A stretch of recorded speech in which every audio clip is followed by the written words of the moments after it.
Okiku is a doll which, according to legend, was possessed by the spirit of a deceased child.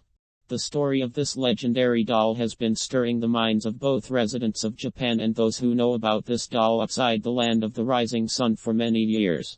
This doll actually exists, lives in the city of Iwamizawa, on the island of Hokkaido, in one of the local temples. It is named after the girl Okiku and is a figure in a kimono. The figure's height is less than half a meter. She has beady black eyes and long black hair. This hair is constantly growing. The Okiku temple has been located since 1938. And, according to local ministers, initially the doll had short cropped hair. However, over time they grew to 25 centimeters, almost to the doll's knees. Okiku is cut from time to time, but the hair grows back. Legend has it that in 1918 the doll was bought by a 17-year-old boy named Eikishi Suzuki. Yes, Suzuki. So most likely the writer Koji also heard about Okiku in the town of Sapporo, where he was at a maritime exhibition. Eikishi bought the doll as a souvenir in order to give it to his 2-year-old sister. The girl liked to play with the doll, but it so happened that a year later the child froze to death. The girl's family placed the doll on the altar in their home and prayed daily for the deceased Okiku, and after a while people noticed that the doll's hair was growing. They considered it a sign that the girl's soul found shelter in the doll. In 1938 the family of the late Okiku moved to another city, and they transferred the doll to a local monastery. Such is the legend that has been walking on the Runet for many years. However, there is another version of the legend of Okiku, much closer to what we know from the films from the Call series.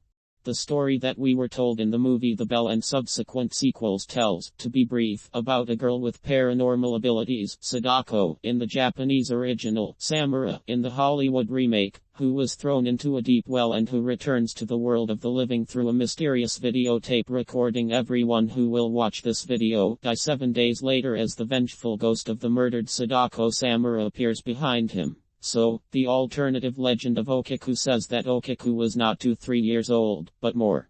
The girl worked at Himeji Castle, built in the early 14th century in western Japan by the local feudal lord Himeji. Okiku served samurai Aoyama, who, as they say, had his eye on the beauty. The samurai in love promised Okiku that he would leave his wife for her. But the girl did not reciprocate her master. A simpler version of the story says that having been rejected by Okiku, the samurai in a fit of anger threw the girl into the well of the castle. Another version of this legend claims that Aoyama threatened Okiku that if she did not become his, he would accuse her of stealing a gold plate. As a maid, Okiku was obliged to wipe the samurai's precious jewelry, and the girl committed suicide in despair, rushing into the ill-fated well. One way or another, but after her death Okiku, as they said, began to get out of the well and appear to Aoyama at night, driving the samurai crazy. Okiku was heard in the castle walls. How she counts the gold plates, which was part of her duties during her lifetime, and how she gets angry when she can't find the very last plate that the samurai wanted to accuse her of stealing. In the photo from the vicinity of Himeji Castle, and it really exists, you can see the very well. Please note that the well is closed with a metal grate, so that Okiku does not get out.